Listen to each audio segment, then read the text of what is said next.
Ephesians chapter 2 verse 8 and 9. Okay? Pamilyar naman po ito sa inyo. Sabi niya po dito,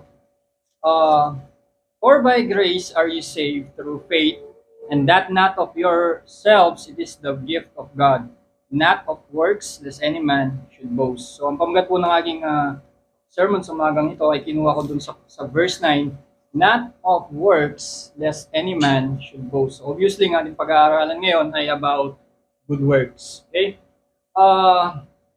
Is it possible na ang ating good works ay ipagyabang natin? Yes, I think. Kasi doon mismo sabi ng verse 9, lest any man should boast. Di ba? Dati may narinig ako kay Brother Raji, sabi niya, yung interpretation daw ng ibang grupo sa verse 9, ligtas ka daw kung hindi mo ipagyayabang. Napaka-weird, di ba? You are safe if you don't boast for it. Napaka-weird nung interpretation nila. Samantalang, sabi niya, lest any man, baka ipagmayabang mo. May tendency na ipagyayabang natin yung ating good works. Meron ba ganun sa Bible? Yes, meron po. Is it possible that to boast our good works? Yes. In Matthew chapter 7 verse 20-21, you don't need to go there ngayon. Mamaya tatalakayin natin yan. Sa Matthew chapter 7 verse 20-21, yung nag-present sila ng good works kung paano para makapasok sa heaven. Yung Matthew chapter 19, yung the young ruler, mamaya yan din po yan. Yung Pharisee na nanalangin na kasama with the publicans, di ba? Yung kinumpare niya yung sarili niya doon. Yung Ephesians chapter 2 verse 9 is a famous Bible verse for salvation, especially yung by faith alone. Yun ang basehan natin lagi na ang kaligtasan ay is just by faith alone. Okay? But many religion believe that good works can save them. Okay? Like for example, the Catholics, right? Most of us galing sa Catholic. We came from Catholic Church, right? Yung iba, yung Muslim, I believe, naniniwala din sila sa good works para sila maligtas. Mga born again, Pentecostal. Okay? You will be surprised, yung last example ko, even yung mga Baptist. Imagine Baptist naniniwala na sila masasave sa good works. Most of us galing sa Baptist, right? Alam natin yan dahil nakapasok tayo dyan, di ba, sa group niyan. Well, ito yung ironic doon. Is ang kaligtasan ng Catholic ay good works. And then Baptist ako, I'm talking about Old Baptist Church, right? Baptist ako, Catholic ako, ng kaligtasan ay good works, the salvation of Catholics, good works. Then I will change my religion to Catholic, from Baptist to Catholic. Now, galing ako sa kaligtasan ng good works, pupunta ako sa kaligtasan ng good works. Anong kaibahan? Di ba? Uy, doon kasi nagpe-fellowship, masaya. Uy, doon kasi may ganito sila, masaya, may iba't ibang activities, masaya doon. Kaya lilipat ako. Well, ang dapat priority natin, pag lilipat tayo ng religion, ay ang kaligtasan. To earn our way to heaven, di ba? Para maligtas tayo. Pero kung lilipatan mo, ganun din ang kanyang way of salvation, bakit lilipat ka pa? Di ba? Anong sense? So, hindi ko nakikita yung sense. Parang napaka-mangmang mo na lilipat ka sa parehong kaligtasan lang. So, walang sense. Now, sinasabi ng mga Baptist, if you are saved, dapat merong evidence. Right? Di ba? Sinasabi ni Leon?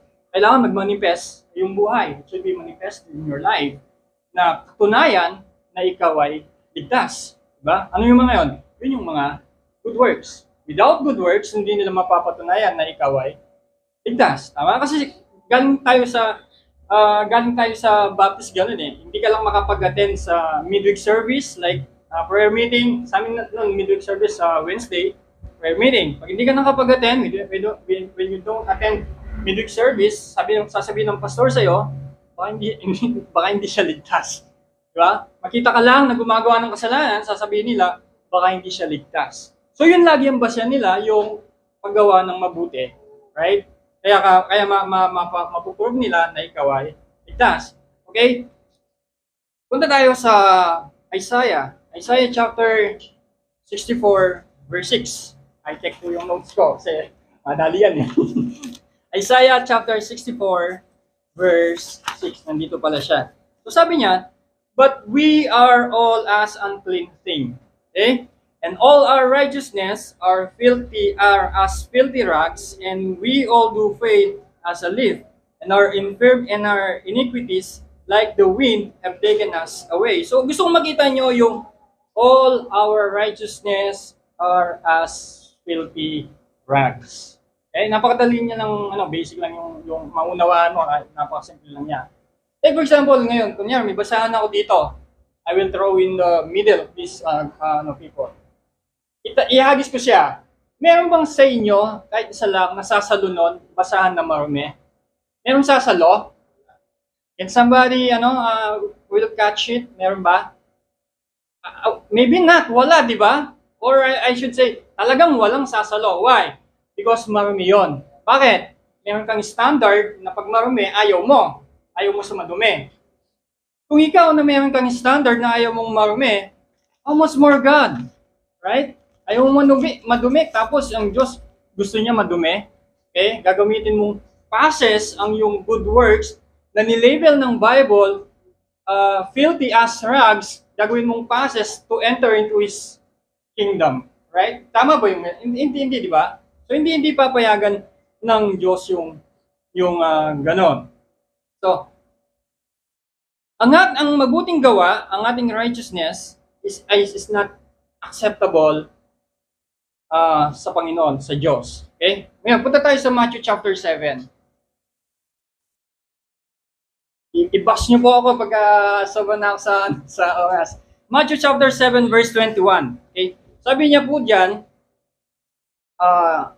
not everyone that saith unto me, Lord, Lord, shall enter into the kingdom of heaven, but he that doeth the will of God, the will of my Father which is in heaven. When he will say to me in that day, Lord, Lord, have we not prophesied in thy name? And in thy name cast out many devils, and in thy name done many wonderful works. And then will I profess unto them, I never knew you, depart from me, ye that work iniquity. Pansinin natin yung unang bahagi, sabi niya, Lord, Lord. Anong ibig sabihin nun? Naniniwala sila sa Kanya. Meron silang faith sa Kanya. Why? Kasi yun ang indication na meron silang pananampalataya dun sa taong tinatawag niyang Lord. Dun sa person or character na tinatawag niyang Lord. Right? Meron silang faith doon. Kaya lang, anong mali? Bakit hindi sila pinapasok? Ito yung pangalawa. In thy name. Sabi niya, we prophesied, we cast out devils, we've done wonders. After that, i-present niya yung kanyang good works. Hindi sapat na may pananampalataya siya. After that, pinapalo niya yung kanyang good works. Well, this person is not right, is not in the right place. Why? Hindi pa to, ano yung judgment seat of Christ? Di ba yun yung panghuhusga na i-present ng ating mga good works? Hindi, papasok pa lang sila ng heaven, nagmamadali na siya i-present ng kanyang mga good works. Ano yun? Nakikita ko siya na may faith siya at good works. Okay? Parang yung faith ko, susuportan ko pa ng good works. Nakita nyo? Well, sabi ng Panginoon doon sa last, depart from me. Sabi niya, di ba? Doon sa 22, sabi niya, I never knew you, hindi ko kayo kilala. Sabi ng Panginoon. Depart from me, ye that work iniquity. Anong label ng Panginoon doon sa kanilang mga ginawa? Work of iniquity.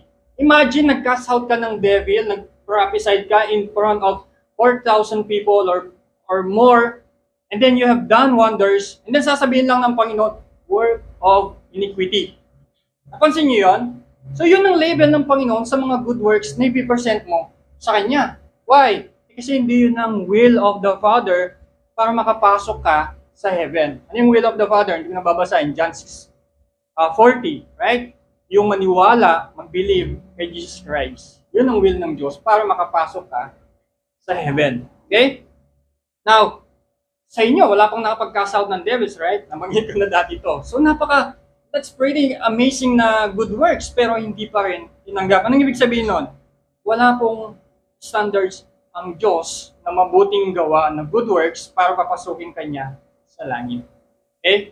Now, yung para sa akin komplikado yung salvation na good works. Why? siyempre, i-raise mo yung mga tanong na what kind of works, how many works, ilan, di ba? Hanggang kailan ka gagawa. Di ba? Anong klaseng mga gawa yun? Ito nga yung mga bagay na napakatindi na ginawa ng taong ito, hindi pa rin tinanggap. Sasabihin mo, di ba, yung pinanggalingan natin, pag nagtitestimony tayo, sasabihin niya, hindi na po ako umiinom ngayon, salamat sa Panginoon at binago na ako, hindi po na ako naninigarilyo ngayon, at hindi na po ako nagsusugal. Well, the last time I know, kung ipinanganak ka, hindi ka naman umiinom. Hindi ka naman naninigarilyo. Naging, baka 20 years old ka na, hindi ka pa nang bababae. Hindi ka naman dating nagsusugal. Ginawa mo yan sa sarili mo. And now, naging baptist ka, binago mo, tatayo ka ngayon, pagyayabang mo, hindi na po ako iinom. Hindi ka dating umiinom. Ginawa mo lang yan. Ngayon, ipagyayabang mo, hindi ka na umiinom. Diba, napaka foolish na naggawa, right? Parang, pinuha ka ng bato, pinupok mo sa ulo mo, na-realize mo na nasaktan ka, tapos sasabi ko, hindi ko na pinupukpok yung bato ngayon sa ulo ko. Hindi mo lang dating ginagawa yun, bagay ngayon yung pagyayabang mo. Di ba? So, yun na po yung ano ko. So, now, yung pong sa Matthew chapter 19, verse 16, Matthew chapter 19, verse 16, sabi niya po dyan, kukunin ko lang po yung kung gusto niyo basahin, okay lang, for the sake of time. Kukunin ko lang po yung verse 20, yung isang phrase doon, sabi niya, all these things, I believe familiar po kayo doon sa kwentong yon. Sabi niya, all these things have I kept from my youth up, what lack I yet? Ano pa yung kulang ko? Sabi niya, lahat ng bagay ay ginagawa ko na. Bakit? Random lang ba pumatay ng tao? Kasi sabi niya, huwag kang pumatay ng tao sa unang sinabi ng Panginoon. Random lang ba na pumatay ng... Ang ibig sabihin, hindi po mahirap ang hindi pumatay ng tao. Why? Hindi naman po natin gawain ng pumatay ng tao. Diba? Pero ano sabi niya?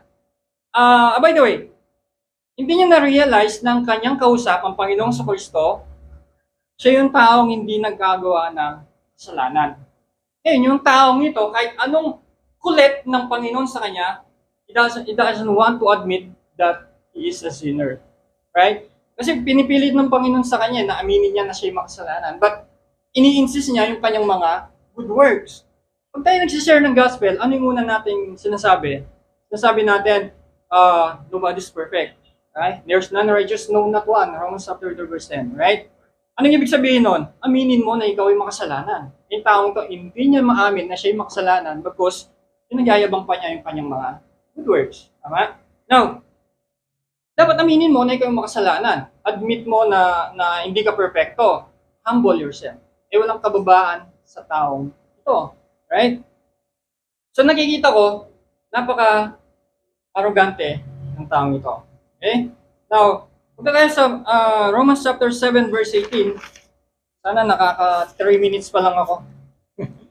Romans chapter 3 verse Romans 7 chapter 7 verse 18. Si Apostle Paul lang nagsasalita dito, and take note, kung sinabi ni Apostle Paul ito, siya ay ligtas na. Okay? Sabi niya dito, for I know that in me, that is in my flesh, dwelleth no good thing. Okay? For to will is present with me, but how to perform that which is good, I find not. So notice the word, notice the word yung in my flesh, dwelleth no good thing. Kahit save na tayo, kahit save na si Apostle Paul, nasabi pa rin niya, in my flesh dwelleth no good thing. Diba? So there's no chance na maging ang good works ay dadalhin ka sa langit. Okay. We get it. No good works can save us from hell. But what good works can save us? Meron ba? Well, kung pag-aaral mo yung Bible, dalawang klase yung kaligtasan. Okay? Siyempre, familiar sa atin yung believe on the Lord Jesus Christ. Diba? Yun ang isang kaligtasan. Ano yung isa? Yung tuparin mo ang 10 utos ng walang failure, ng walang pagkakamali, ng walang, diba? May magkakagawa ba nun? Walang makakagawa nun. Sino nakagawa nun? Siyempre, ang Panginoong Kristo lang. Siya lang nakagawa nun. Diba? Siguro yung ruler na gawa niya, ayun ko, pag namatay tayo, makikita natin siya doon. hopefully na-save siya dahil ayaw niyang aminin na siya yung makasalanan. Yung first 4 books ng New Testament ay tinatawag natin na 4 gospel, showing the life of our Lord Jesus Christ. Ibig sabihin, yung buong buhay ng Panginoong Kristo, yun ang gospel. Within the span of 30 years, ang Panginoon, kahit isang kasalanan, ay hindi siya nakagawa. Right? Ibig sabihin, righteous na tao ang Panginoon. Sabi ng 2 Peter, ito ginagamit ko din ito sa hindi ko alam kung sa inyo kung ginagamit. 2 Peter chapter 2 verse 24, 22 verse hanggang 24, pero babasahin ko lang po yung 24. Sabi niya, who is own self bear our sins in his own body, that we being dead to sin should live unto righteousness. Anong ibig ko sabihin? Ang Panginoong Kristo, kaya hindi siya gumawa ng kasalanan because his body, ito yung lagi kong minandir, his body will become a vessel, lalagyanan ng ating mga kasalanan. He took our sins. Sabi nga na, He took our sins and our sorrows. He made them His very own. Inako niya yung mga kasalanan natin. Right? Ngayon, pag ang isang tao nanampalataya sa Panginoong Kristo, ang righteousness ng Panginoon ay mapupunta sa Kanya. Huwag niyo maliin, hindi po ibig sabihin, pag righteous ka na, hindi ka na magkakamali. There is none righteous, no, not one. Okay? Nagkaroon tayo ng righteousness dahil sa righteousness na Panginoon. Therefore, kaya tayo tinanggap ng Diyos dahil sa righteousness ni Christ, hindi sa righteousness natin. Okay?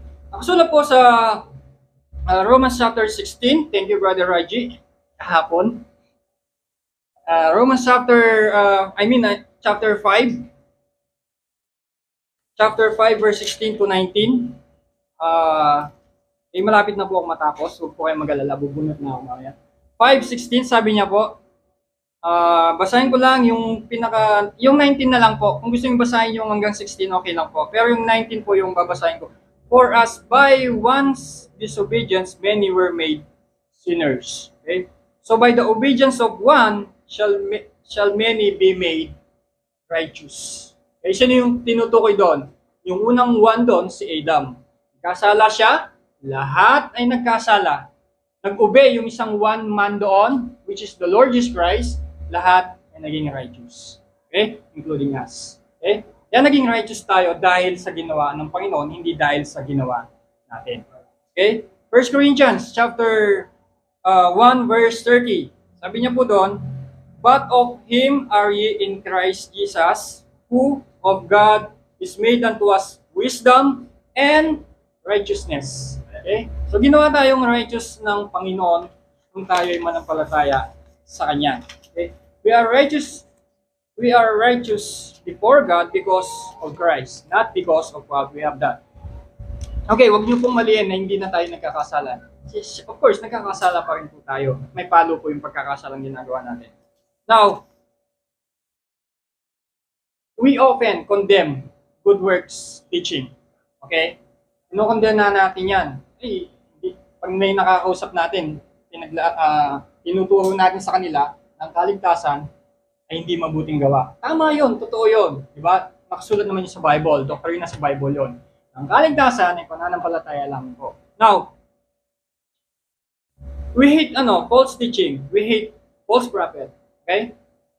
We are nourished with sound doctrine. Ang mga end-time prophecy, okay? Mga reprobate doctrine, yung mga ganon. How about your good works? Hindi porket tayo ay hindi naniniwala sa good works na makakapagligtas tayo, mamaya hindi na natin na namamalayan, hindi na tayo gumagawa ng good works. We should do good works. Okay? We should do good works. Now, sabi ng Bible, ang Panginoon nagsasalta, if you love me, anong kasundan? Keep my commandments. Okay? Tayo mga Kristiyano, dapat, kung mahal natin ang Panginoon, keep His commandment. Yung commandment na yon? Ito po yun, ang Bible. Now, punta po tayo sa Matthew chapter 5 verse 16. Bakit kailangan natin gumawa ng good works? Matthew chapter 5 verse 16. and 17. Sabi niya po diyan, let your light so shine before men, that they may see your good works and glorify your Father which is in heaven. 17. This, think not that I am come to destroy the law. Parang nawala ako. Mali po. Yung gusto ko lang makita nyo yung ano po, verse 16. To glorify God, kaya gumagawa po tayo ng good works. Okay, go to 1 Corinthians chapter 3 verse 12 naman po. Yan. Sabi niya po dyan, every man's work shall be made manifest, for the day shall declare it, because it shall be revealed by fire, and the fire shall try every man's work of what sort it is. If a man's works abide, he hath built thereupon, he shall receive a reward. If a man's work shall be burned, he shall suffer loss, but he himself shall be saved, yet so as by fire. Kung punto doon, yung ating good work, mayroon siyang reward sa Panginoon. Okay, Titus chapter 3 verse 4. Ang hirap pala ng naghahabol ka ng oras pagka nag-preach. 14 pala, 14. And let ours also learn to maintain what? Good works. Okay? For necessary uses, that they may be not unfruitful, para maging fruitful tayo sa paggawa ng mabuti. Now, huwag natin kalilimutan, tayong mga Kristyano, ang higit na dapat gumagawa ng good works, dahil ang good works natin ang katanggap-tanggap sa Panginoon. Of course, dun sa binasa nating Bible, mga verses to glorify God, para magkaroon tayo ng reward, para maging fruitful tayo. Lastly, puntahan po natin yung Galatians chapter 6 verse 10. Sabi po dyan sa Galatians chapter 6 verse 10, as we have therefore opportunity, let us do good unto all men, especially unto them who are of the household of faith. So, yun lang po yung i-share ko sa inyo about good works. I hope na-bless po kayo. Tayo po'y manalangin. Dakilang Diyos, aming Ama na nasa langit, salamat po, Panginoon, sa kay Pastor Stucky, sa pribilehyo ng mga pag-preach. Ang gamin din naman po sa inyo, Panginoon, sa paggabay ninyo, pang makapagsalita po sa mga